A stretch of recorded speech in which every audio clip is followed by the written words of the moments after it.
Masamang balita sa mga Noipi, ang pambato ng mga Pinoy na si Yumir Marcial nabigo sa kanyang unang laban sa Paris Olympics kontra yan sa taga-Uzbekistan. Pero good news naman sa ating women's boxing 57 kg preliminary bout sa round of 32 na tagumpay si Nesty Petesio kontra yan sa taga-India. Ito po ang mapinagbabatayan ng ating kwentuhan. Kaya tara, kwentuhan na!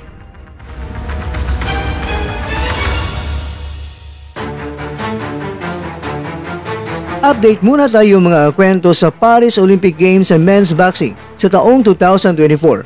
Uwi sa Pinas si Marcial na walang bitbit na medalya mula sa Paris Olympics 2024. Ang veterano si Marcial ay natalo via unanimous decision kontra yan sa 20 anyos na taga-Uzbekistan na si Turabek Kabibolaev sa round of 16 men's 80 kg division na ginanap sa North Paris Arena. Nagulantang ang ating kaubayan sa naging resulta ng laban dahil target pa naman ni Marcial na higitan ang medalyang nakuha niya noon mula sa kanyang bronze medal na nasunggit niya sa Tokyo Olympics 2021. Pero sa laban ay napaka-tricky ng taga-Uzbekistan kaya nahirapan si Marcial na pasukin ang mas mahabang kalaban dahil sa napakagandang mga jabs ang pinapakulay ng kalaban.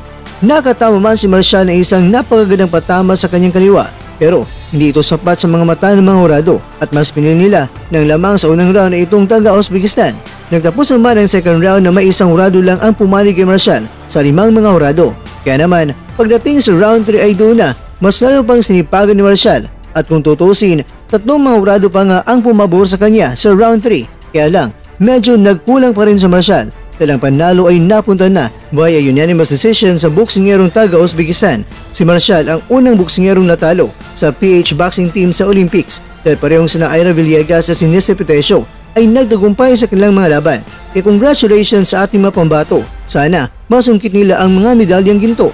Kay Petesio naman mga kwento, binugbog ang taga-India sa kanilang bakbakan. Pero marami ang humanga kay Petesio na talagang binugbog ang kalabang taga-India na kung saan siya ay nanalo via unanimous decision. Sa ngayon, ang susunod niya na makakarap ay ang third seeded at hometown bet na si Amina Zidani ng bansang Pransya para sa round of 16 ngayong Sabado, alas 2 ng umaga Manila time. Kaya naman mga kakwento, huwag natin kalimutan na sila ay ating suportahan at isama natin ang kanilang matagumpay sa ating mga dasal.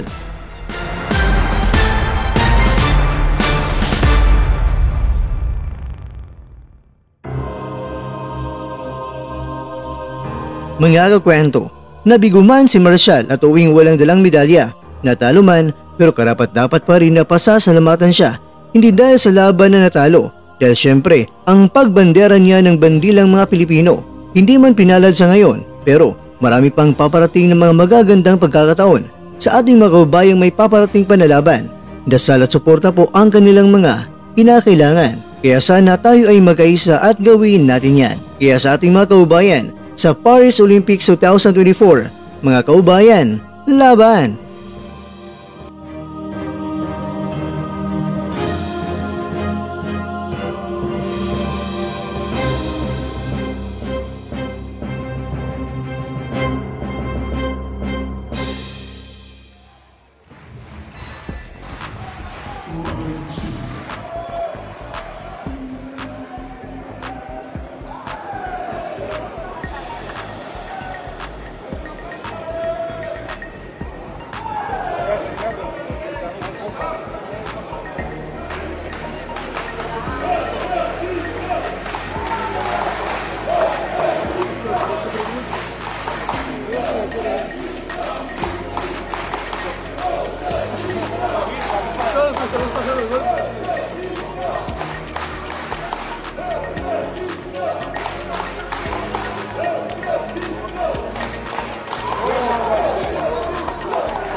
Jammer!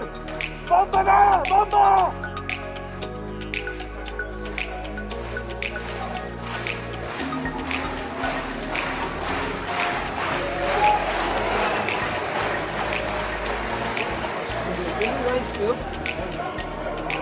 Jammer! Let's go!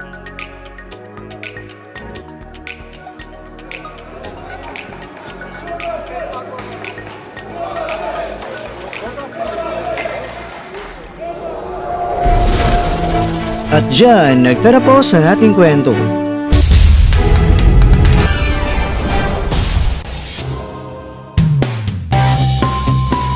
Maraming salamat mga kakwento sa inyong panonood. Pero baka naman mga kwento ay nagustuhan niyo po ang kwento natin ngayon.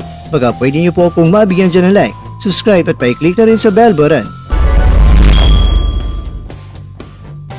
Pero bago tayo magtatapos mga kwento ay syempre, shoutout po muna tayo dyan sa ating mga kakwento.